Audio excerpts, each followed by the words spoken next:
Hello guys, नमस्कार, very good evening, welcome है, स्वागत है फिर से हमारे इस यूट्यूब चैनल पर जिसका नाम है सीजी कॉम्पिटिटर्स। आप देख पा रहे हैं सब्जेक्ट जारी है केमिस्ट्री का, और केमिस्ट्री के सब्जेक्ट में टॉपिक जो चल रहा है पीरियोडिक क्लासिफिकेशन ऑफ एलिमेंट्स, ठीक है। और इस तत्वों के आवर्ती वर्गीकरण पीरियोडिक क्लासिफिकेशन ऑफ एलिमेंट्स में आज लास्ट भाग है, चौथा भाग है, अंतिम भाग है, ठीक है। तो चलिए फिर स्टार्ट करते हैं, फटाफट देर नहीं करते हैं। और क्या क्या हुआ है पिछले क्लास में वो पहले देख लेते हैं 5 मिनट, फिर चलेंगे, ठीक है। तो चलिए फिर स्टार्ट करते हैं। जैसा कि आप जानते हैं पिछले क्लास में हमने बात की थी आवर्त और वर्ग की, ठीक है। तो वर्ग तो उसके पहले क्लास में पढ़ चुके हैं, सेकंड क्लास में, थर्ड क्लास में क्या क्या पढ़े हैं वो आप देख सकते हैं, ठीक है। आवर्त पढ़े थे और मैंने कहा था इनमें 7 आवर्त होते हैं, ठीक है। किनमें, जो आप देख रहे हैं पीरियोडिक टेबल, इसमें आवर्तों की संख्या कितनी थी? 7 थी, ठीक है। ये आप देख पा रहे हैं 7 वर्ग थे, 7 वर्गों में विभाजित किया था मोसले साहब ने। मोसले का ये पीरियोडिक टेबल है जिसको आधुनिक पीरियोडिक टेबल भी कहा जाता है, आधुनिक आवर्त सारणी भी कहा गया, ठीक है। पहले आवर्त में 2 एलिमेंट पाए जाते हैं, वो आप मैंने बताया था किस प्रकार से। दूसरे में 8, फिर तीसरे में 8, फिर चौथे में 18, फिर 18, फिर 32, फिर 32। इस प्रकार से एलिमेंटों की जो है संख्या देखने को मिली। फिर वहीं मैंने कहा था 2 ग्रुप और हैं, ठीक है। दूसरी जो लेंथेनाइट और एक्टिनाइट, ठीक है, जिसके बारे में अभी और ब्लॉक के समय अब बात करेंगे। जब ब्लॉक के बारे में हम पढ़ेंगे तो उस समय भी यहाँ जो है बात करेंगे, ठीक है। चलिए, ब्लॉकों की संख्या कितनी थी, कितने भागों में विभाजित किया गया था? ब्लॉक को 4 भागों में थे, 4 ब्लॉक थे। S block, P block, D block, F block. इस ब्लॉक में एलिमेंट्स की संख्या कितनी थी भाई साहब? एलिमेंट की संख्या जो है 13 थी, आप देख चुके हैं। पी ब्लॉक में एलिमेंट या तत्वों की संख्या 37 थी, डी ब्लॉक में 40, और वहीं पर एफ ब्लॉक में एलिमेंटों की संख्या या तत्वों की संख्या 28 थी। और इस प्रकार से सबको ऐड करते हैं तो टोटल आता है 118। 118 इस प्रकार से क्या हो रहा है? डिस्ट्रीब्यूट हुआ था, ठीक है। क्या हुआ था? डिस्ट्रीब्यूट हुआ था। तो इस प्रकार से आप देख सकते हैं, ठीक है, ब्लॉकों को इस प्रकार से विभाजित किया गया था, ठीक है। चलिए, और ये हम देखे थे ये ब्लॉक थे, इस प्रकार से ब्लॉक आपको नज़र आ रहे होंगे। एस ब्लॉक, ये एस ब्लॉक था जैसे कि मैंने कहा, ठीक है। जैसे कि मैंने कहा ये एस ब्लॉक था, ये पी ब्लॉक था, ये डी ब्लॉक था, ठीक है, डी ब्लॉक था, और ये एफ ब्लॉक था। तो इस प्रकार से आप देख सकते हैं, मैंने बताया था ये सारी चीज़ें। फिर मैंने कक्षा के उपकक्षक होते हैं, जैसे कि एस पी डी एफ, ठीक है। एस में मैक्सिमम इलेक्ट्रॉनों की संख्या 2 हो सकती है, ठीक है। पी में मैक्सिमम इलेक्ट्रॉनों की संख्या 6, डी में 10 और एफ में 14। इस प्रकार से हम बातें की थे। हर प्रत्येक ब्लॉक के बारे में हमने बात की थी, ठीक है। एक एक बार जो है ब्लॉक के बारे में डिस्कस किया था अच्छे से। और इस ब्लॉक में हम देखे थे कि ऐसे तत्वों को इस ब्लॉक में रखा गया है, ऐसे तत्वों को इस ब्लॉक में रखा गया है जिनके अंतिम इलेक्ट्रॉन जो है, अंतिम इलेक्ट्रॉन किसमें हो भाई साहब? अंतिम इलेक्ट्रॉन एस वाले कक्षक में जाते हैं, उसको हम एस ब्लॉक में रखें, वैसे तत्वों को एस ब्लॉक में रखें। एस ब्लॉक आवर्त सारणी में वर्ग नंबर 1 और वर्ग नंबर 2 में रखे गए हैं। इनमें अगर बात करें तो मैंने ये भी बात कहा था कि जो हीलियम है उसको सम्मिलित रूप यहाँ पर सम्मिलित किया गया है एस ब्लॉक में। क्यों? कि हीलियम को अगर इलेक्ट्रॉनिक विन्यास निकालें तो एक ही आता 1s2, क्योंकि इनका परमाणु क्रमांक 2 है। तो उसको इलेक्ट्रॉनिक विन्यास कैसे लिख सकते हैं? इस प्रकार से लिख सकते हैं। तो क्योंकि ये एस कक्षक में जा रहा है इसलिए इसको किस में रखे थे? एस ब्लॉक में रखे थे, ये हम बात की थे, ठीक है। चलिए, और वहीं पर अगर देखें उसके बाद इस ब्लॉक में और क्या क्या बातें थी? इस ब्लॉक के तत्व धातु होते थे, धातु गुण प्रदर्शित करते थे, जैसे चमकीले थे, लचीले थे, विद्युत का सुचालक था। इस प्रकार से इस ब्लॉक के तत्व में 2 प्रकार के आप देखने के वर्ग एक में, एक वर्ग में, फर्स्ट वर्ग में क्षारीय धातु देखने को मिलता था और सेकंड वर्ग में क्षारीय मृदा धातु देखने को मिला था। पी ब्लॉक के तत्वों को, पी ब्लॉक की बात किए थे उसके बाद, ठीक है। तो पी ब्लॉक के तत्वों को इस प्रकार रखा गया था कि उनके अंतिम जो इलेक्ट्रॉन होते हैं p कक्षक में जाके भरे जाते हैं। जैसे यहाँ पर देखिए सोडियम जो है नियॉन की बातें की है, नियॉन का परमाणु क्रमांक 10 है, 2 8 और 6 ये 10, तो पूरा किस में भरे जाएंगे, p अंतिम जो इलेक्ट्रॉन है p जो है किस में कक्षक में भरे जाएंगे, इसको p ब्लॉक में रखा गया है। ठीक है, तो इस कक्षक में भरे जा रहे थे उसको s ब्लॉक में, अंतिम इलेक्ट्रॉन p ब्लॉक में भरे जा रहे थे, तो इसलिए p ब्लॉक, अंतिम इलेक्ट्रॉन डी कक्षक में भरे जा रहे थे इसलिए डी ब्लॉक, अंतिम इलेक्ट्रॉन अगर एफ कक्षक में भरे जा रहे हैं तो एफ ब्लॉक बनाया गया था। इस प्रकार से वर्गीकृत किया गया था। ठीक है, किसका, आपके तत्वों का। चलिए आगे देखते पी ब्लॉक के तत्वों को की बात करें तो 13 से 18 वर्ग में रखा गया था। मैं बताया था और सारणी आपको दिखाया था 13 से 18 वर्ग किस प्रकार से थे। पी ब्लॉक के तत्वों में धातु, अधातु, उपधातु सभी के गुण विद्यमान थे, लेकिन सबसे ज्यादा मात्रा में पाए जाने वाले कौन थे, अधातु थे। जिनमें से एक अधातु जो सामान्य अवस्था में जो ब्रोमीन है वो किस प्रकार से पाए जाते हैं, द्रव अवस्था में पाए जाते हैं। कौन सी अवस्था में, सामान्य अवस्था में जो ब्रोमीन है वो किस प्रकार पाए जाते थे, वो द्रव अवस्था में पाए जाते हैं सामान्य रूप से। तो इस प्रकार से मैंने बातें की थी। फिर डी ब्लॉक के बारे में बात किया था और डी ब्लॉक के तत्व को संक्रमण तत्व कहा था। इसके बारे में थोड़ा से और जानकारी प्राप्त करेंगे संक्रमण तत्व के बारे में। ठीक है, चलिए संक्रमण तत्व के बारे में मैंने कहा था कि ऐसे तत्वों को डी ब्लॉक में रखा गया है जिनकी अंतिम इलेक्ट्रॉन बाहरी उपकक्षक के पहले वाले उपकक्षक में भरे जाते हैं। ठीक है, तो इस प्रकार से आप देख पाएंगे n-1 d- देखिए d यहाँ पर सूत्र मैंने लिखाया था, बताया था 1-10। 1-10 कहने का मतलब, ठीक है, 1-10 कहने का मतलब 9। ठीक है, 1 से लेकर 9। 1-10 मतलब भाई जितना भी संख्या होगा एक तो घटेगा ही। ठीक है, कितनी भी संख्या एक घटाएंगे तो जो है वो आएगा ही, मतलब 9 आएगा। ठीक है, कितना आएगा, 9 आएगा। तो 1 से लेकर 9 तक जितनी भी संख्या अगर डी ब्लॉक में आ जाते हैं तो वो क्या होगा, संक्रमण तत्व होगा। लेकिन अगर इसका फुलफिल हो जाता है, डी में इलेक्ट्रॉनों की कुल संख्या कितनी होगी, 10 होगी। अगर इस प्रकार से फुलफिल हो जाता है इलेक्ट्रॉनों की संख्या तो वो क्या कहलाएगा, वो संक्रमण तत्व नहीं कहलाएगा, जिसके बारे में मैं अभी बताऊंगा। जैसे जेडेन है। ठीक है, चलिए डी ब्लॉक में ए एवं पी ब्लॉक के मध्य रखे जाने के कारण इसको संक्रमण तत्व भी कहा गया है और इस प्रकार से संक्रमण तत्वों के बारे में हमने बात की थी। ठीक है, चलिए तो आगे बढ़ाते हैं आज की क्लास को, अभी की क्लास को कंटिन्यू करते हैं, आगे बढ़ाते हैं और देखते हैं कुछ और बातें संक्रमण तत्वों से संबंधित। ठीक है, चलिए तो देख सकते हैं हम बात कर रहे थे किसकी, हम बात कर रहे थे किसकी भाई साहब, डी ब्लॉक की। मतलब यहाँ से यहाँ तक जो चीज़ें आपको नज़र आ रही होगी वो कौन है, वो डी ब्लॉक है। कौन सा ब्लॉक है, डी ब्लॉक। ठीक है, और डी ब्लॉक में मैंने क्या कहा था, इसको संक्रमण तत्व भी कहते हैं। क्या कहा जाता है, संक्रमण तत्व, संक्रमण तत्व कहा था। ठीक है, और संक्रमण तत्व में मैंने एक बात कही थी, ठीक है, कि जो आप देख सकते हैं मैंने किसका किसका निकाल के बताया था। आप देख सकते हैं पिछले क्लास में हमने क्या क्या बातें की थी। जो मैग्नीज का निकाला था, ठीक है, आपका जो आयरन का निकाला था, कोबाल्ट का निकाला था, निकिल का निकाला था। इस प्रकार से हमने निकाले थे। अगर हम बात करें यदि मैं किसका निकालूं, ठीक है, यदि मैं किसका निकालूं, जैसे कि जो है जेडेन, ये क्या है, 21, 22, 23, 24, 25, 26, 27, 28, 29, 30 जेडेन।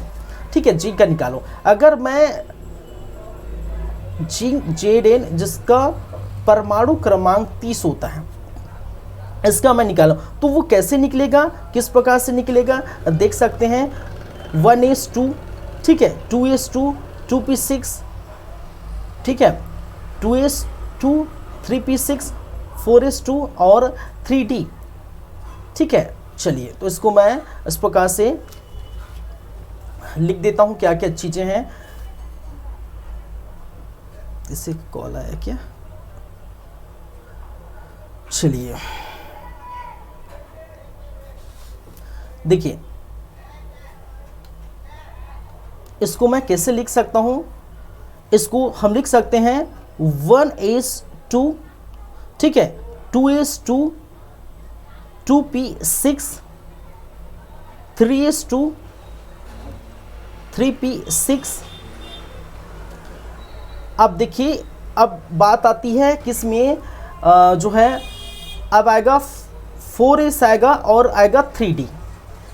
टोटल नंबर कितने हो गए यहाँ पर देखिए, तो 2 2 4 6 4 10 10 2 12 12 6 18 और 2 20, कितना हो गया, 20 हो गया, 20 हो गया यहाँ तक, ठीक है, 20 हो गया। और यहाँ जो संख्या होगी, यहाँ जो संख्या है मतलब 20 और 10 कितना हो गया, 30 हो जाएगा। जब ये फुलफिल हो जाता है, जब ये फुलफिल हो जाएगा, इसका मतलब ये पूरा पूरा क्या है, यहाँ पर डी क्या हो गया, डी फुलफिल हो गया, ठीक है,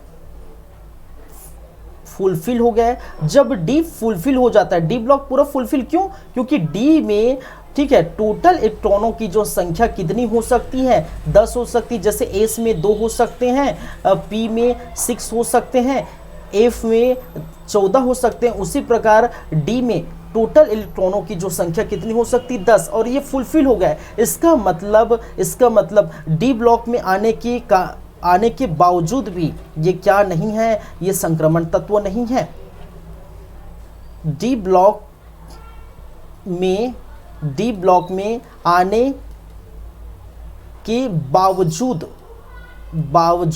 क्या नहीं है भाई साहब, संक्रमण तत्व नहीं है, संक्रमण तत्व नहीं है। क्यों नहीं है, क्यों पूरी तरह से डी ब्लॉक क्या हो गया, फुलफिल हो गया, और फुलफिल नहीं होना चाहिए था। क्यों, क्योंकि उनका सूत्र ही क्या बोलता है, इनका सूत्र ही क्या बोलता है कि ये क्या होना चाहिए। ये तो देखिए यहाँ पर मैंने लिखा सूत्र, चलिए यहीं पर इसको भी लिख देता हूँ। मैंने यहाँ पर जो सूत्र लिखा है, n minus 1 d 1 minus 10 ns, ठीक है, 1 से लेकर 2 माइनस, ठीक है, 1 से लेकर 2। तो कहने का मतलब n क्या है, उस नंबर को बताता है, ठीक है, उस नंबर। जैसे कि यहाँ पर ब्लॉक की बात करें तो ब्लॉक में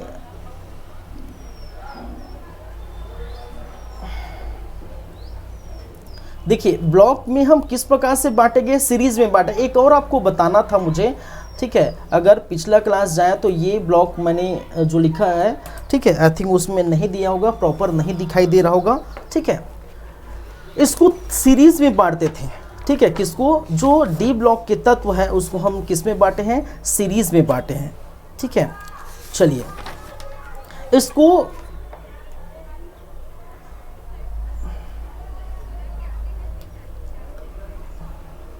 एक और समझाता हूं मैं। डी ब्लॉक के तत्व, डी, फिर वहीं पर आएंगे डी, अरे यार बार बार क्या आ जा रहा है, डी ब्लॉक के तत्व। अब डी ब्लॉक के तत्वों की जो संख्या कितनी है भाई साहब, तत्वों की संख्या कितनी है, 40 है। कहने का मतलब है इस प्रकार से वहाँ प्रॉपर दिखाई नहीं दे रहा है, इसलिए मैं यहाँ पर लिख देता हूँ। ये 1 मैंने बना दिया, फिर ये 2 बना दिया, ये फिर मैंने बना दिया 3, ठीक है, और फिर बना दिया 4, ठीक है। और इसको मैं डिवाइड कर दिया 1 2 3 4 5 6 7 8 9 और 10, 1 2 3 4 5 6 7 8 9 10। तो देखिए डी ब्लॉक को तत्वों को क्या किया गया है, ठीक है, विभाजित किया गया है, डिवाइड किया गया है। इसमें इसको किस प्रकार से बांटा गया है, इसको बोला गया है 3D, इसको बोला गया है क्या है 4D, इसको बोला गया है 5D, इसको बोला है 6D, ठीक है, सॉरी ये मैंने क्या किया 6D, क्या बोला गया है 6D। क्योंकि ये अगर कॉलम में देखें तो 1 2 3 है, ये पहला ग्रुप, दूसरा ग्रुप, तीसरा ग्रुप, तो ग्रुप नंबर 3 में आ रहा है। लेकिन ब्लॉक क्या है, ब्लॉक क्या है, डी है, इसलिए 3D 4D 5D 6D इस प्रकार से लिखें, ठीक है। क्या करें, इस प्रकार से हम लिखे हैं। तो यहाँ पर ये इस प्रकार से डिवाइड किया गया है और पहले नंबर पर स्टोनियस, ठीक है, क्या है, पहले नंबर पर स्टोनियस और अंतिम नंबर पर सेनियस, ठीक है। क्या नाम क्या है, CN से डिनोट करते हैं, लेकिन नाम क्या है भाई, उटपुटांग नाम देते हैं, कोपेरिनियम, ठीक है, कोपेरियम जो भी है, CN। चलिए इस प्रकार से रखे गए हैं। अगर मैं बताऊं तो ये क्या है, 21 है। यहाँ पर इसकी जो परमाणु क्रमांक क्या है, 21। तो 21, 22, 23, 24, 25, 26, 27, 28, 29, 30, ठीक है। तो ZN यहाँ पर क्या है, 30 है, ठीक है, इसका 21 है। तो कहने का मतलब है जो 3D है, 3 इसमें कौन कौन से हैं, स्टेनियम 21 से स्टार्ट होकर जो चला है ZN 30 तक, ये भी आपको याद रखना है। 4D में की बात करें तो 4D में आपको देखने को मिलेगा, 4D में कौन कौन सा है। एक तो सिंबल मैं बात कर लेता हूँ क्योंकि नाम तो पता नहीं, देखना पड़ेगा, ठीक है, क्या है Y। चलिए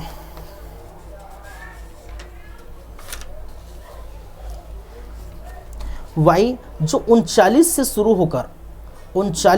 होकर क्या है, ये HCl कहा जाता है। 39 से शुरू होकर कैडमियम, CD जो कितने तक है भाई साहब, 48 तक है।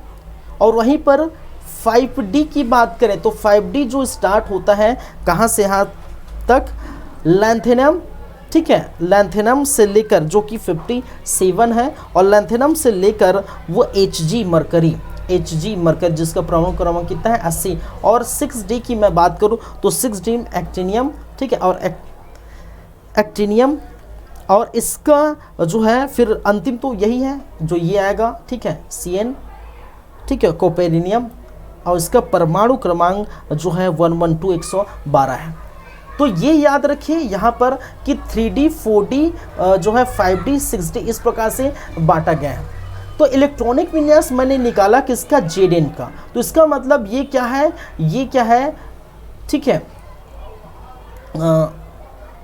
ये मरकरी भी Hg इसका भी होता है, 80 आप निकाल के देखिए, मरकरी है, Hg है। ये कुछ है जो क्या है, संक्रमण तत्व नहीं है,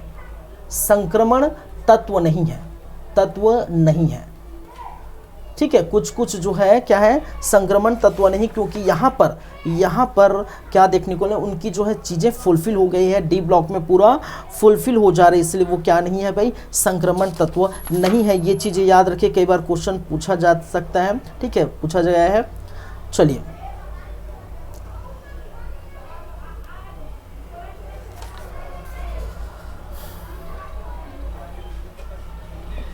ठीक है, तो इस प्रकार से ये था D ब्लॉक, इस प्रकार से ये था आपका संक्रमण तत्व क्या होते हैं, वो प्रॉपर आप समझ चुके हैं, जान चुके हैं, ठीक है, पूरा एनालाइज हो चुका है। चलिए तो D ब्लॉक से संबंधित सारी बातें लगभग हो चुकी हैं, और जो कुछ भी बाकी रह गया है वो हम यहाँ पर तो खैर नहीं है, कुछ छोटा होगा तो MCQs में देख लेंगे भाई, MCQs भी हमारा पड़ा हुआ है, MCQs से इसको सॉल्व करेंगे तो आप देखेंगे। एक बच गए F ब्लॉक के तत्व। तो F ब्लॉक के तत्व क्या है, जो देखिए अब बात करेंगे F ब्लॉक के तत्व। जो लास्ट बच गया था क्या है, F ब्लॉक के तत्व, ठीक है, F ब्लॉक के तत्व। तो F ब्लॉक के तत्वों में क्या क्या रह गया था, देखिए ए ब्लॉक के तत्व की बात करें तो ए ब्लॉक के तत्वों में दो चीजें हैं, दो ग्रुप हैं, ठीक है। एक तो अरे यार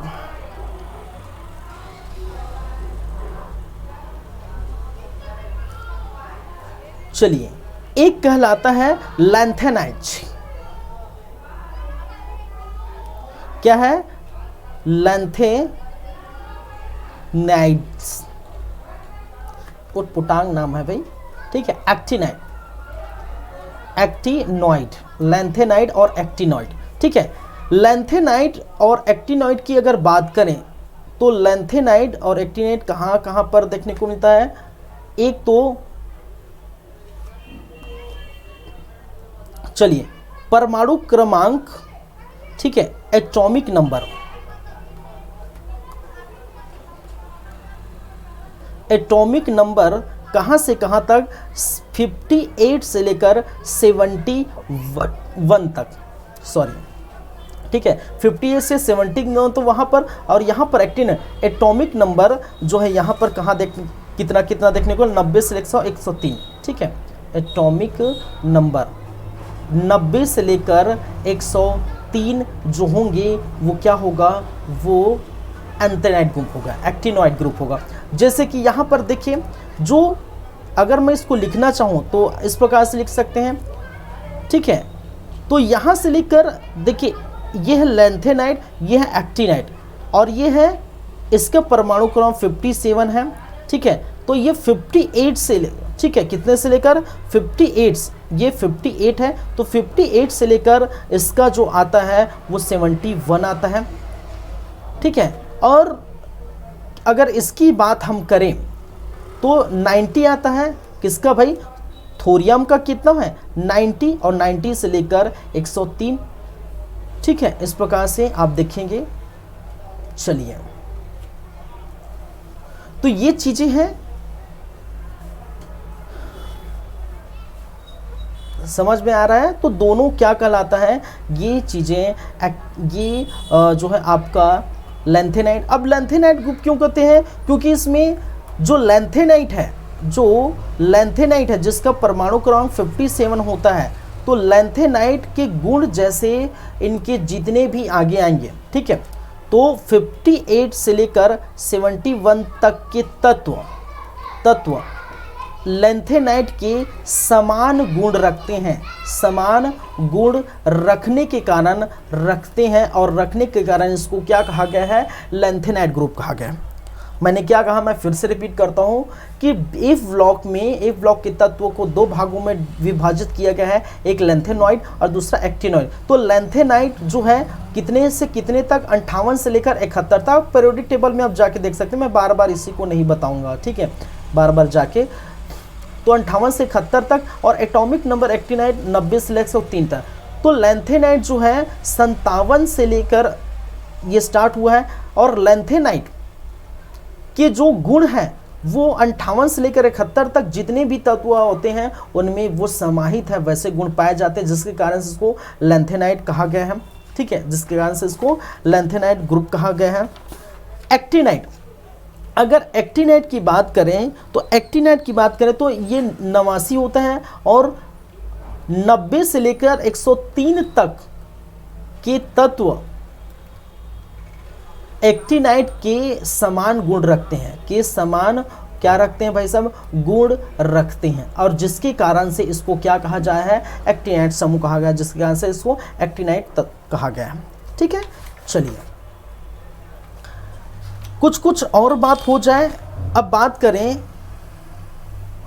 इसकी, तो ए ब्लॉक के तत्व सभी क्या होते हैं भाई साहब, यही बता देता हूं, धातु होते हैं, ठीक है। ए ब्लॉक के तत्व लगभग सभी क्या होते हैं, धातु होते हैं, ठीक है। चलिए, देखिए एक्टिनाइड ग्रुप में रेडियो एक्टिव जो है तत्व इसमें रहते हैं। इसमें क्या सा तत्व पाया जाता है, रेडियो एक्टिविटी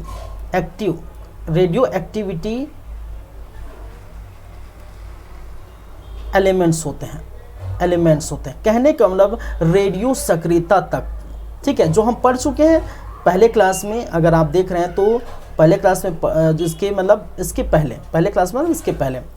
पहले टॉपिक में, तो रेडियो एक्टिव कहने का मतलब रेडियो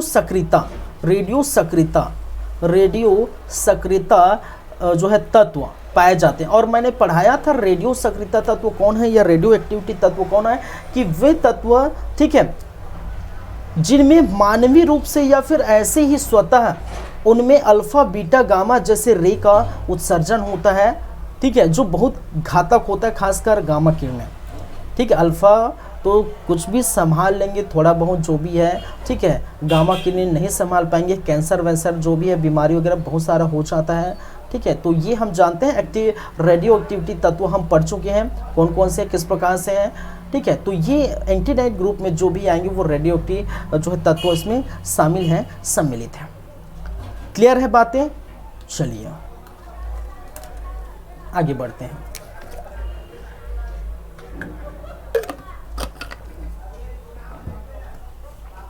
तो आपका पूरा ब्लॉक खत्म हो गया, ठीक है। आपका जितना था S block, P block, D block, F block, ये पूरा का पूरा क्या हो जाता है, फिनिश हो जाता है, पूरा खत्म हो जाता है, ठीक है। चलिए अब बात करेंगे हम, अगर आवर्त सारणी पढ़ चुके हैं, ठीक है, तो हम आवर्त सारणी में दो चीज़ हमने देखे, एक तो आवर्त देखें, कहने का मतलब है पीरियड देखें, और दूसरा देखें वर्ग देखें, ठीक है, कहने का मतलब है ग्रुप है।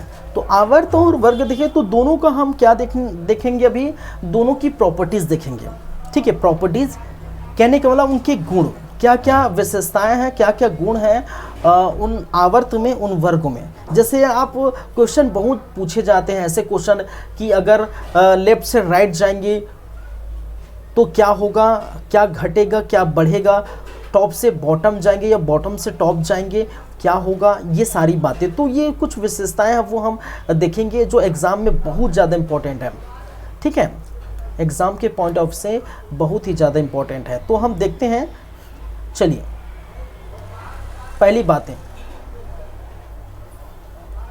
आवर्त की विशेषताएं।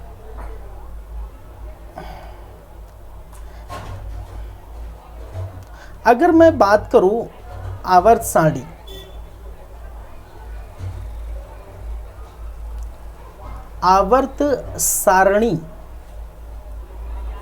आवर्त सारणी की विशेषताओं पर, विशेषताएं, तो हम क्या लिख सकते हैं, प्रॉपर्टीज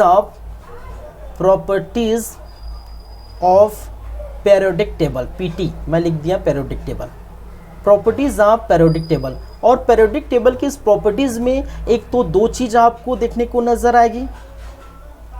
पीरियोडिक टेबल कितने होते हैं, आवर्त की प्रॉपर्टी, आवर्त की विशेषताएं, ठीक है, या फिर प्रॉपर्टीज ऑफ पीरियड्स, और दूसरा वर्ग की विशेषताएं। दो होते हैं, एक है वर्ग की विशेषताएं, ठीक है, कहने का मतलब इसको हम क्या बोल सकते हैं, प्रॉपर्टीज ऑफ ग्रुप, ठीक है, प्रॉपर्टीज ऑफ ग्रुप। तो आप जानते हैं ये आवर्त की संख्या कितनी है, 7 आवर्त में हम बांटे थे, और ग्रुपों की जो संख्या थी वो कितनी थी भाई साहब, कितने ग्रुप थे, 18 ग्रुप थे, ठीक है।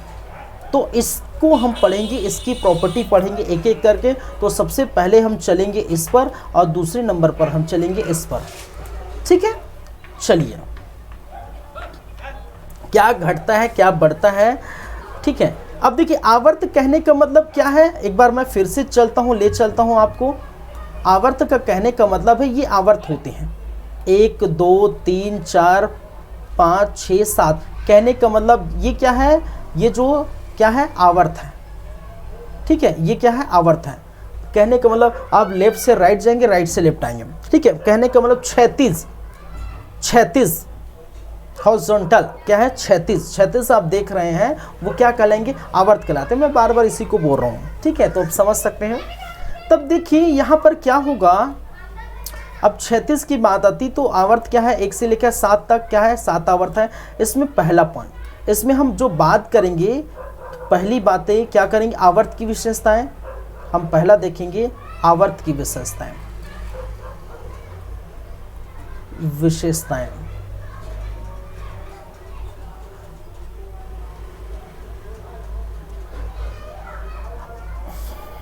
थोड़ा तिरछा बन जाता है भाई। देखिए आवर्त की विशेषताओं में अगर पहली बातें हम करें, पहला पॉइंट,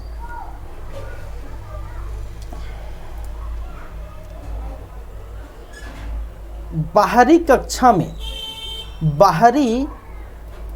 में इलेक्ट्रॉन की संख्या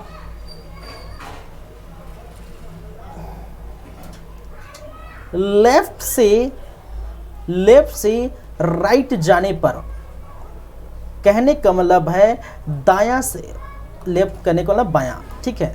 क्या है, अरे यार कहाँ से, बायां से, बायां से कहाँ जाने पर दायां, समझते हैं ना, दायां बायां, ठीक है, लेफ्ट राइट, ठीक है। बहुत लोग दायां बायां में कन्फ्यूज़न हो जाते हैं, आप समझिए लेफ्ट राइट। चलिए, लेफ्ट से राइट कहने का मतलब है कहाँ से कहाँ, किधर से किधर, इधर से, इस प्रकार से। कैसे जाएंगे, कैसे जाएंगे भाई, ऐसे जाएंगे, ऐसे ऐसे जाएंगे, ठीक है। किस प्रकार से जाएंगे, इस प्रकार से। तो लेफ्ट से राइट जाने पर क्या होगा, इनके जो है बाहरी कक्षा में इलेक्ट्रॉनों की संख्या क्या होती है, क्या होती है, चलिए क्या होगी, इसमें इलेक्ट्रॉनों की संख्या क्या होगी, बढ़ेगी कि घटेगी, याद रखिए बढ़ेगी, क्या होगी, बढ़ेगी, ठीक है। कैसे बढ़ेगी, लेफ्ट से राइट जाए, चलिए जाके देखिए, चलिए जाके देखिए, लेफ्ट से राइट कहीं से भी स्टार्ट करिए, ठीक है, कहीं से भी स्टार्ट करिए। अरे भाई कहीं से भी स्टार्ट करिए तो आगे बढ़ेगा ही, जाहिर सी बात है। लिथियम, ठीक है, लिथियम है, बेरिलियम है, बोरॉन है, एक है, चलिए ये इसका क्या होता है, दो होता है, इसका तीनों, ये एक हो गया, इसका दो हो गया, इसका तीन हो गया लिथियम का, ठीक है। यहीं पर देखते हैं लिथियम का कितना है भाई, तीन है, फिर बेरिलियम का चार है, फिर बोरान का पाँच है, ठीक है, कॉपर का छः है, नाइट्रोजन का सात है, ऑक्सीजन का आठ है, इतने तक देख लेते हैं, ठीक है। अब यहाँ पर हम देखें तो दो एक होगा, यहाँ पर दो और दो होगा, यहाँ पर दो और तीन होगा, पाँच, यहाँ पर दो और चार होगा, यहाँ पर दो और पाँच होगा, यहाँ पर दो और छः होगा। तो इलेक्ट्रॉनों की संख्या क्या हो रही, बढ़ रही है। लिथियम में अंतिम कक्षा में एक इलेक्ट्रॉन, बेरिलियम में अंतिम कक्षा में दो, बोरान में तीन, कार्बन में चार, नाइट्रोजन में पाँच और ऑक्सीजन में छः। तो इस प्रकार से क्या करें, लेफ्ट से राइट जाने पर क्या हो रहा है भाई, लेफ्ट से राइट जाने पर यहाँ पर बढ़ रहा है, क्या बढ़ रहा है, आपका इलेक्ट्रॉनों की संख्या, ठीक है। चलिए पहली बातें तो क्लियर हो गई, संयोजकता, संयोजकता,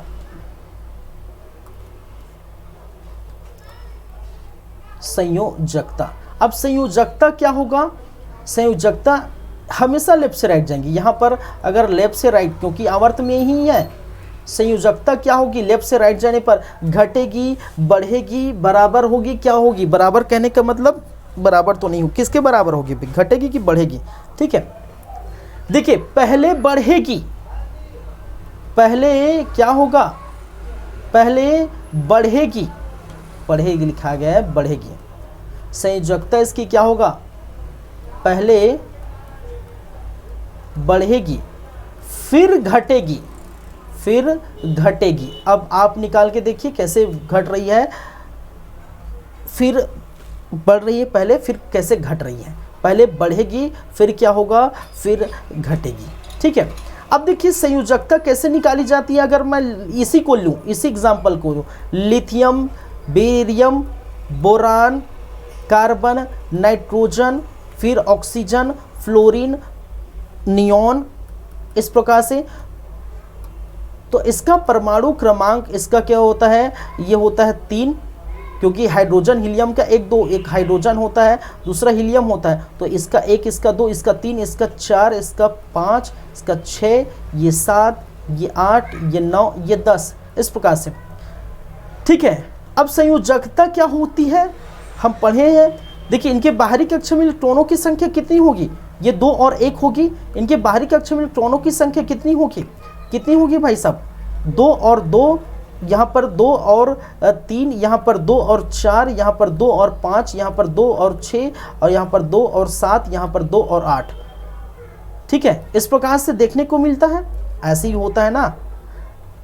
तो मैंने संयोजकता के लिए या वैलेंसी के लिए 2 कंडीशन बताए थे, संयोजकता के लिए 2 कंडीशन बताए थे। Condition number first, condition number first कब, जब अंतिम कक्ष में इलेक्ट्रॉनों की जो संख्या है वो 1 2 3 4 होगी, अंतिम कक्ष में इलेक्ट्रॉनों की संख्या 1 2 3 4 होगी, तो जो इलेक्ट्रॉनों की संख्या होगी वही उसकी क्या होगी, वही उसकी संयोजकता होगी। संयोजकता बराबर कुल इलेक्ट्रॉनों की, अंतिम कक्षा में कुल इलेक्ट्रॉन की संख्या मैंने निकाला था, बताया था। तो जितनी है तो मतलब इनकी लिथियम की संयोजकता क्या है, लिथियम की संयोजकता 1 है, ठीक है। बेरिलियम की संयोजकता 2 है, ठीक है। बोरान की संयोजकता 3 है, कार्बन की संयोजकता क्या है, 4 है, ठीक है। जिनकी अब देखिए, लेकिन कंडीशन नंबर दूसरा मैंने क्या कहा था, कंडीशन नंबर दूसरा मैंने कहा था जहां पर इलेक्ट्रॉन, बाहरी इलेक्ट्रॉन में इनकी जो संख्या होगी, ठीक है। मैं इसको हटा देता हूं, मैं अपना पिक्चर आपको दिखाई दे रहा होगा।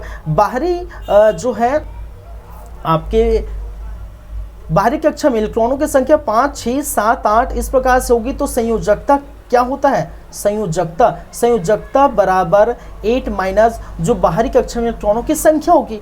तो एक एक करके निकालो, 8 माइनस 5 करो तो 8 माइनस 5 क्या होगा, 8 माइनस 5 क्या होगा, 3। तो इसका मतलब क्या होगा, इसका मतलब जो नाइट्रोजन है उसकी संयोजकता 3 होगी। उसी प्रकार 8 माइनस 6 करूँ तो ऑक्सीजन की संयोजकता 2 होगी। उसी प्रकार फ्लोरीन की संयोजकता अगर 8 माइनस क्या करता हूँ, ठीक है, सॉरी ये 7 है ना, तो अगर 8 माइनस 7 करता हूँ तो उसकी संयोजकता 1 होगी, और 8 माइनस 8 करता हूँ तो इसकी संयोजकता कितनी होगी भाई साहब, इसकी होगी 0। इसका मतलब क्या है, मैं फिर से अपना पिक्चर दिखा देता हूँ, ठीक है। चलिए, नहीं अभी नहीं दिखाऊंगा क्योंकि अभी इसको समझाना भी है।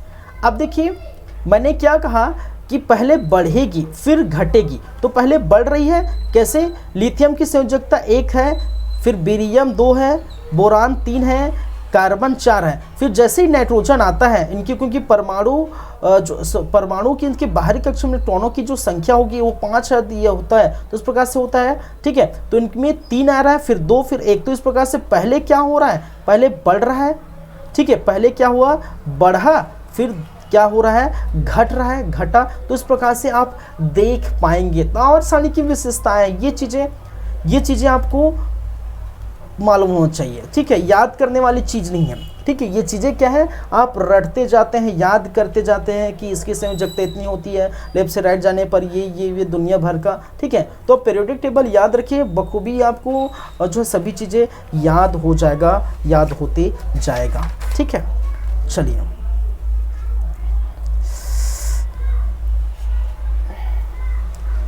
आगे बढ़ते हैं।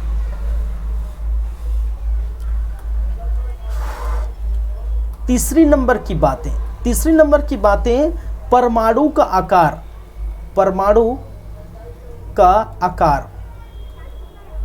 यहां पर भी क्या होगा, लेफ्ट से राइट ही जाना है। क्या हो जाना है, लेफ्ट से राइट ही जाना है। क्यों, क्योंकि ये हम क्या देख रहे हैं, आवर्त देखें, आवर्त में लेफ्ट से राइट।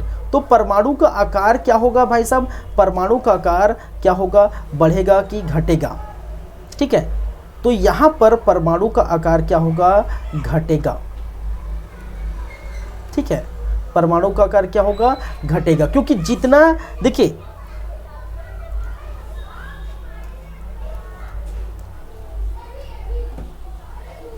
जितना चार्ज बढ़ता है, ठीक है, आप याद रखिए ये चीजें, चार्ज, ठीक है, आप याद रखिए चार्ज, ठीक है, चार्ज इनडायरेक्टली प्रोपोर्शनल टू क्या है, इसका साइज, परमाणु का साइज। तो जब तक चार्ज बढ़ेगा, ठीक है, अब साइज की बात कर रहे हो, साइज क्या होगा, साइज घटेगा। क्यों, क्योंकि चार्ज क्या है, बढ़ रहा है। जब चार्ज बढ़ेगा, क्योंकि चार्ज कैसे बढ़ेगा, अगर लेफ्ट से राइट लगातार जाएंगे तो उसमें चार्ज बढ़ ही रहा है, ठीक है। क्या हो रहा है, चार्ज बढ़ रहा है, क्योंकि परमाणु क्रमांक के हिसाब से उसको जमाया गया है। तो जितना परमाणु क्रमांक बढ़ेगा, चार्ज बढ़ेगा, तो चार्ज बढ़ेगा तो साइज क्या होगी, घटेगी। क्या होगी, साइज घटेगी। जब चार्ज बढ़ेगा तो साइज घटेगा। इस प्रकार से क्या होगा, परमाणु का साइज यहाँ पर घटेगा, ठीक है। चलिए चौथी बातें, धात्विक गुण क्या होगा, घटेगी, ठीक है। क्या होगा, घटेगी। धात्विक गुण लेफ्ट से राइट लेफ्ट से राइट जाएंगे तो क्या होगा, धात्विक गुण लेफ्ट से राइट जाने पर घटता है, ये भी याद रखेंगे। ठीक है, चलिए विद्युत ऋणात्मकता, एक चीज़ और याद रखिए, विद्युत ऋणात्मकता,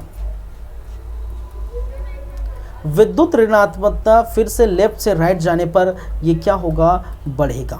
ठीक है, बढ़ेगी।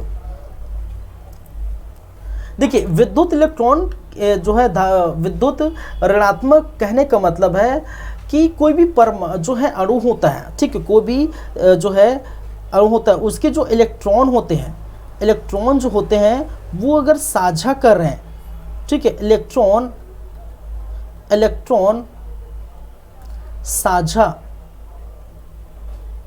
ठीक है, इलेक्ट्रॉन साझा करने समय, ठीक है, इलेक्ट्रॉन साझा करने पर जो आकर्षण बल होता है, ठीक है, आकर्षण या आकर्षित करने की जो प्रवृत्ति होती है, ठीक है, इलेक्ट्रॉन साझा करने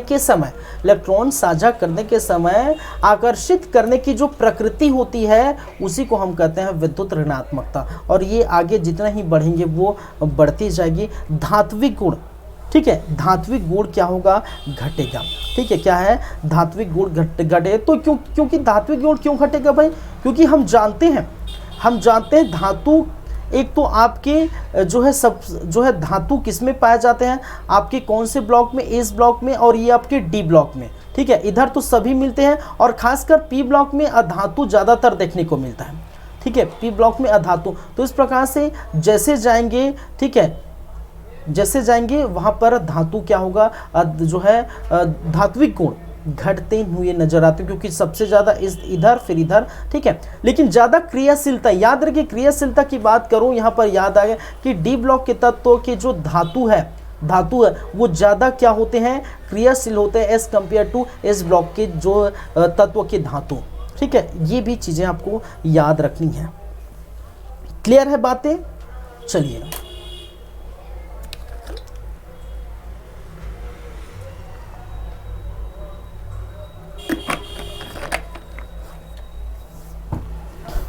देखिए, मैं ये बता देना चाहता हूँ कि ये सारी चीज़ें जो आप पढ़ रहे हैं, ठीक है, ये तो आप एक बार में नहीं समझ सकते यदि आप नॉन साइंस वाले हो। कहने का मतलब है जो साइंस टर्मोलॉजी है, साइंस के जो स्टूडेंट्स हैं वो ज़्यादातर और अच्छी तरीके से इसको समझेंगे ऐसी चीज़ों को। ठीक है, क्योंकि आप पहली बार पढ़ रहे होंगे। ठीक है, हालांकि 10th में थोड़ा बहुत आप पढ़े होंगे, आप जो कॉमर्स वाले हैं या फिर आर्ट्स वाले या अदर बैकग्राउंड है, लेकिन जो साइंस के स्टूडेंट हैं ये बखूबी परिचित हैं। ठीक है, अच्छे से समझते हैं, अच्छे से जानते हैं, ये चीज़ें अच्छे से पढ़ चुके हैं। 11th-12th में बहुत अच्छे से समझाया जाता है, अगर आप पढ़े होंगे तो 11th-12th में बहुत अच्छे से बताया जाता है। ठीक है, और आप देख सकते हैं।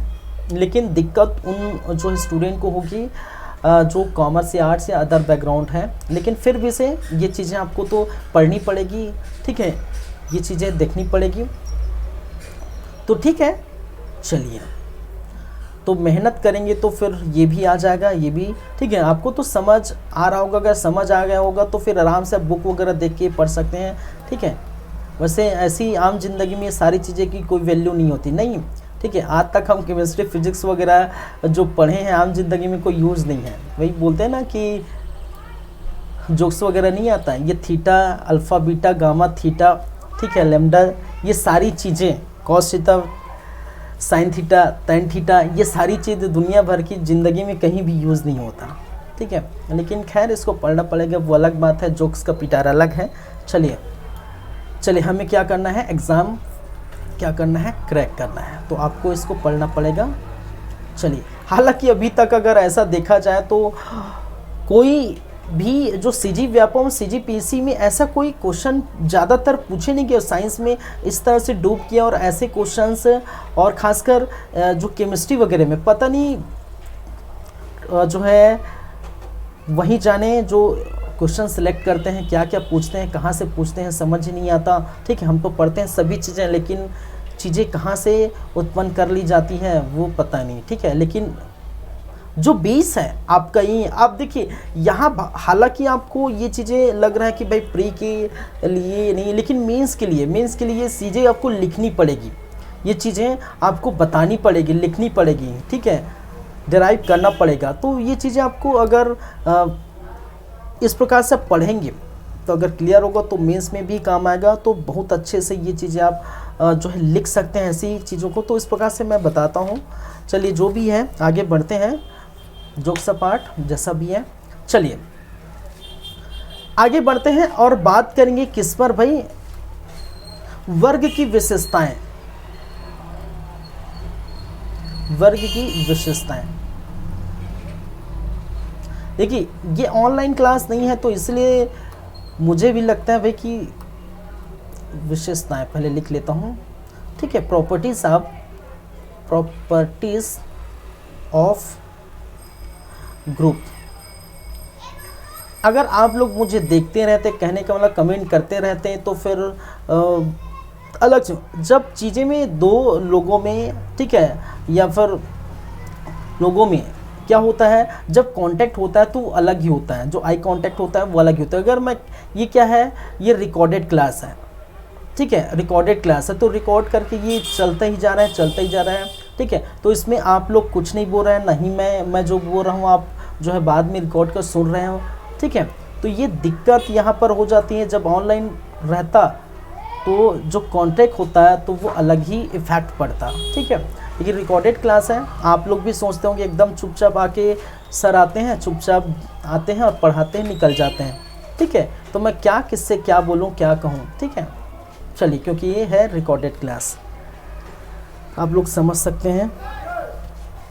ये तो बीच बीच में बहुत सारी बातें होती, आप लोग क्वेश्चन पूछते हैं, मैं जवाब देता, और कुछ भी बात होती इधर उधर का जो भी है, ठीक है। दुनियादारी कहने के बोले इधर उधर ना, एग्ज़ाम से रिलेटेड या फिर जो टॉपिक से रिलेटेड या सब्जेक्ट से रिलेटेड जो भी है।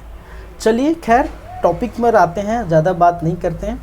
चलिए फिर आप लोग बोलेंगे सर ने ज़्यादा बात करने स्टार्ट कर दिए, पहले तो नहीं करते थे। नहीं, तो वर्ग की विशेषताएं, वर्ग की विशेषताएं। अब देखिए मैं शॉर्ट में लिखूंगा ये, क्योंकि ये समझ चुके हैं। जैसा अगर इसको मैं इस प्रकार से एग्जांपल दे दे के समझाऊं तो निकल जाएगा समय। मैं शॉर्ट में लिखूंगा, आप समझ जाएंगे कि क्या क्या चीज़ें हैं, क्या क्या हो रहा है, ठीक है।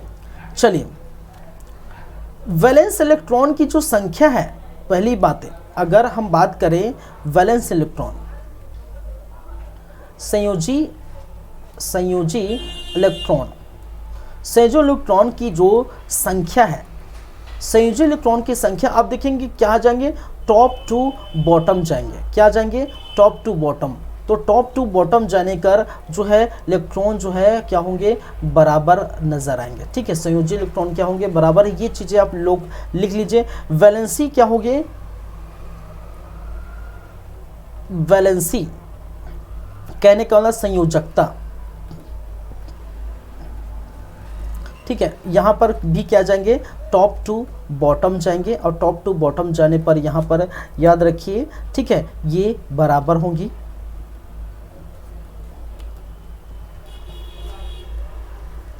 चलिए परमाणु का आकार, परमाणु आकार क्या होगा भाई साहब, परमाणु आकार क्या होगा, ये बढ़ेगा। हमेशा टॉप टू बॉटम जा रहे हैं तो परमाणु का आकार यहाँ पर बढ़ेगा, ठीक है।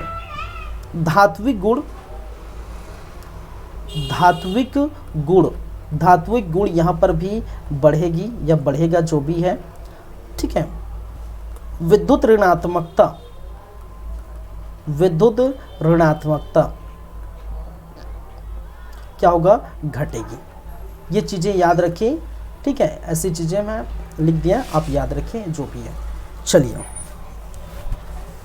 तो ये आवर्त और वर्ग की जो विशेषताएं थी वो जो बच गई थी वो हो गया, और इस प्रकार से, ठीक है, आप चीज़ें देख पाएंगे, देख सकते हैं, ठीक है। कुछ कुछ इंपॉर्टेंट फैक्ट्स हैं उसको लिखेंगे, ठीक है। उसको हम क्या करेंगे, कुछ कुछ इंपॉर्टेंट फैक्ट्स हैं उसको हम क्या करेंगे भाई, लिखेंगे। लेकिन लेकिन लेकिन लेकिन क्या है, अभी 2 मिनट का ब्रेक चाहिए, ठीक है। 2 मिनट के बाद मैं आता हूँ, फिर हम क्या करेंगे, कंटिन्यू करेंगे, ठीक है।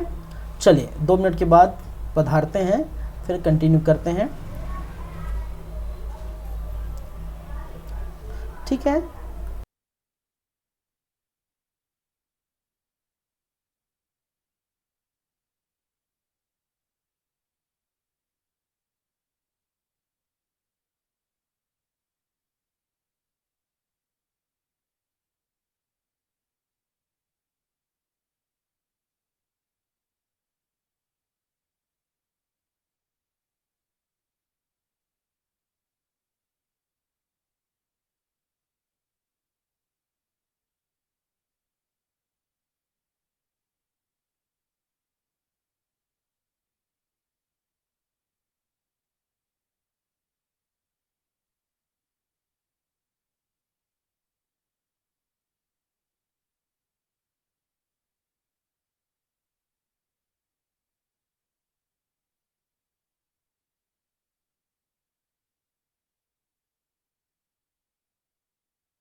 चलिए, वेलकम है, स्वागत है फिर से आप सभी का हमारे इस YouTube चैनल पर जिसका नाम है सीजी कॉम्पिटिटर्स। आप देख पा रहे हैं लगातार हमारी क्लास। तो चलिए फिर चलते हैं, ये सारी बातें हो चुकी हैं, आगे बढ़ते हैं। तो एग्ज़ाम से रिलेटेड कुछ इम्पोर्टेंट फैक्ट्स हैं, तो उसको हम याद रखेंगे, फटाफट लिखेंगे, सिर्फ हम लिखने का ही काम करेंगे, ठीक है। और आपको याद करने का काम करना है, कुछ नहीं, ठीक है। महत्वपूर्ण तथ्य,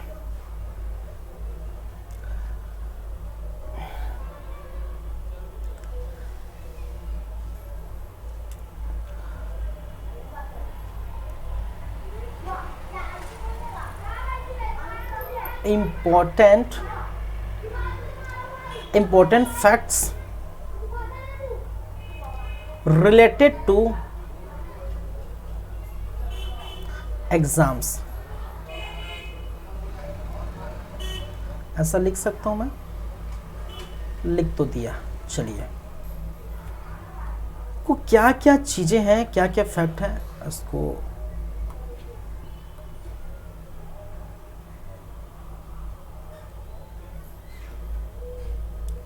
चलिए पहली बात है, एक तो आप जानते हैं, फिर भी से लिख देता हूं, कुल ज्ञात तत्व कितने हैं? 118 है। ये पहली बात याद रखिए। दूसरी बात याद रखिए, पीरियोडिक टेबल में प्रथम तत्व जो है वो कौन है? हाइड्रोजन, इसका परमाणु क्रमांक 1 है। तीसरी बातें, अंतिम तत्व, ठीक है, 118, इसको क्या कहा जाता है? यूरेनोक्टियम, ठीक है, इसको UUO से प्रदर्शित करते हैं और ये है 118। चलिए, प्रकृति में प्राप्त तत्व, प्रकृति में प्राप्त तत्व कितने हैं? 94 है। आगे बढ़ें तो कृत्रिम विधि से कृत्रिम तत्व कहने का लैब में संश्लेषित तत्व की जो संख्या है 24 है। वहीं पर धातु की संख्या, कुल धातु की संख्या 89 है। कुल अधातु की संख्या कितनी है? 22 है, जिसमें से 10 ठोस होंगे, ठीक है। इनमें से जो क्या है, एक द्रव होगा, और वो द्रव कौन होगा? ब्रोमीन, जो से कि मैंने बताया। और गैस कितने होंगे? 11 होंगे, ठीक है। एक जो है क्या होगा? ब्रोमीन। तो ये कितने हो गए? 11 और ये 12, 10, 22, ठीक है, ये टोटल हो गए। 8वें नंबर की बात करें तो ये है अधातु। चलिए,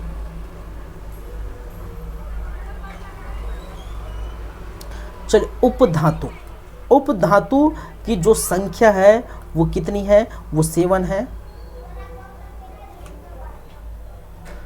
8 हो गए। 9वें नंबर को यहाँ लिख देता हूँ, स्पेस है तो। सबसे भारी धातु,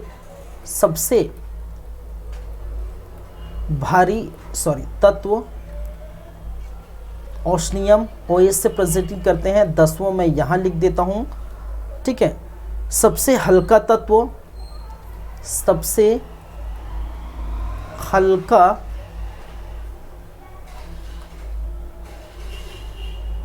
हल्का तत्व हाइड्रोजन है भाई। 11वां मैं यहाँ लिख देता हूँ, सबसे हल्की धातु,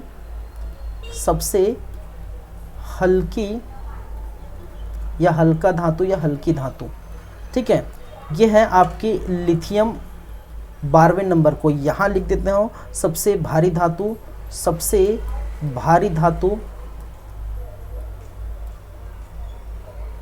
ऑस्मियम।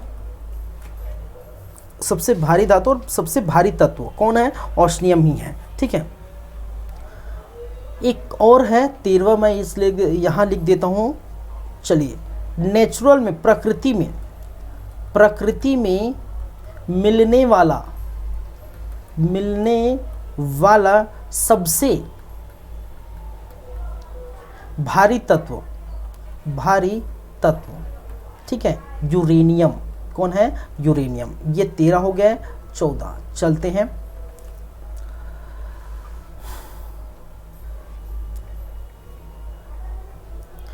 वायुमंडल में, वायुमंडल में पाए जाने वाला सबसे ज्यादा तत्व, सबसे ज्यादा तत्व कौन सा है भाई? यह है आपका नाइट्रोजन। आप जानते हैं नाइट्रोजन का जो परसेंट है 78% है, ठीक है। आपको जो है ऑक्सीजन भी यहाँ पर देखने को मिलता है 21% ऑक्सीजन। कार्बन डाइऑक्साइड भी वायुमंडल में 0.03% कार्बन डाइऑक्साइड है, ठीक है। ये आप जानते होंगे वायुमंडल की बातें, ठीक है, तो ये याद रखिए, ठीक है। वायुमंडल में 78% नाइट्रोजन, 21% ऑक्सीजन और कार्बन डाइऑक्साइड 0.03% ये मिलता है। ये आप सभी जानते, नहीं जानते तो यहाँ पर लिख दिया हूँ। चलिए, भूपर पट्टी पर मिलने वाला, जमीन पर नीचे, ठीक है, भूपर पट्टी पर मिलने वाला या पाए जाने वाला, मिलने वाला ज्यादा तत्व कौन कौन से हैं, कौन कौन से? तो पहले तो ऑक्सीजन है, फिर मिलता है सिलिकॉन, फिर मिलता है एल्यूमिनियम। ऑक्सीजन 49% ऑक्सीजन, फिर सिलिकॉन 27% सिलिकॉन, फिर एल्यूमिनियम 7.8% क्या है, एल्यूमिनियम देखने को मिलता है, ठीक है। ऑक्सीजन की मात्रा भूपर पट्टी में अधिक है, लेकिन वायुमंडल में नाइट्रोजन की मात्रा अधिक है 70% यहाँ पर, और यहाँ पर 14%। तो ये कुछ कुछ चीज़ें हैं, कुछ इंपॉर्टेंट फैक्ट है, ये आप याद रखिए।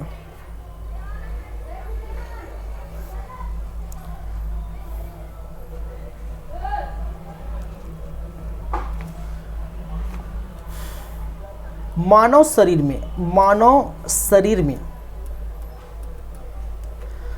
तत्व, कौन कौन से तत्व पाए जाते हैं अधिक? ऑक्सीजन और आपका जो है कार्बन। ऑक्सीजन 60 से 65%, 60 से 65% ऑक्सीजन मिलता है, फिर आपको 15 से 20% आपका कार्बन देखने को मिलता है मानव शरीर में।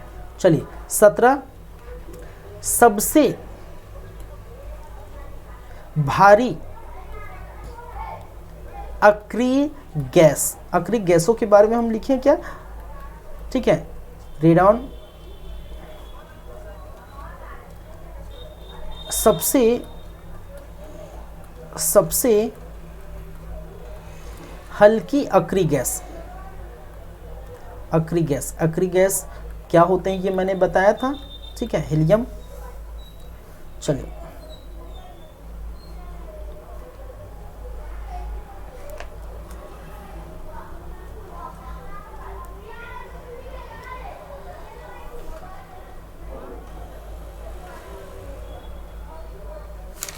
और कुछ बच गए हैं क्या?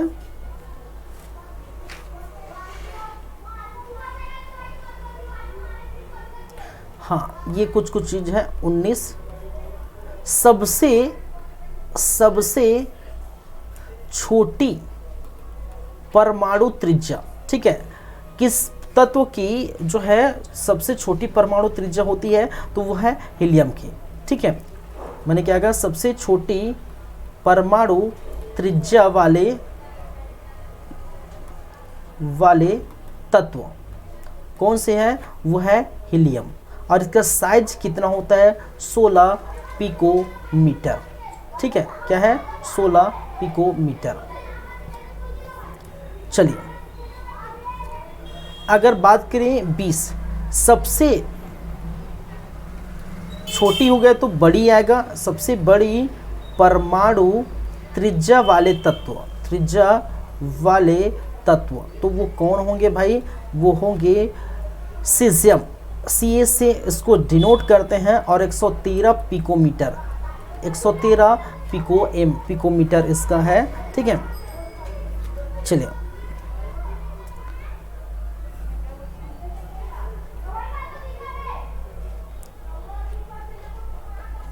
और कुछ है, एक और चीज है, पौधों के पर्णहरित पर्णहरित में पाए जाने वाला तत्व कौन है भाई साहब? कौन है? मैग्नीशियम। ये भी याद रखिए। विद्युत का सबसे अच्छा सुचालक कौन होते हैं? चांदी होता है, सिल्वर। चांदी या सिल्वर। हम फिजिक्स में ये चीज़ पढ़े थे, ठीक है। लेप लगाया जाता है खासकर चांदी का, ठीक है। रिफ्लेक्टर ज़्यादा अच्छा होता है इसका। चलिए, तारों में पाया जाने वाला सबसे ज़्यादा तत्व, ठीक है। तारों में पाया जाने वाला सबसे ज़्यादा तत्व वो कौन होंगे भाई? वो है आपका हाइड्रोजन। दूध में पाया जाने वाला तत्व, दूध में पाए जाने वाला तत्व कौन होंगे? अरे बहुत सुनते हैं, कैल्शियम युक्त बोलते हैं ना, बिस्किट भी आता है कैल्शियम युक्त बिस्किट, ठीक है, वैसी टाइप का।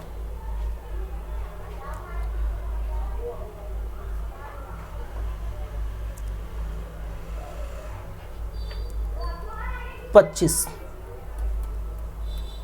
हड्डी एवं दांतों में पाया जाने वाला तत्व,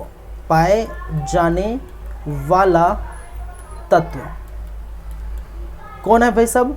कैल्शियम, ठीक है।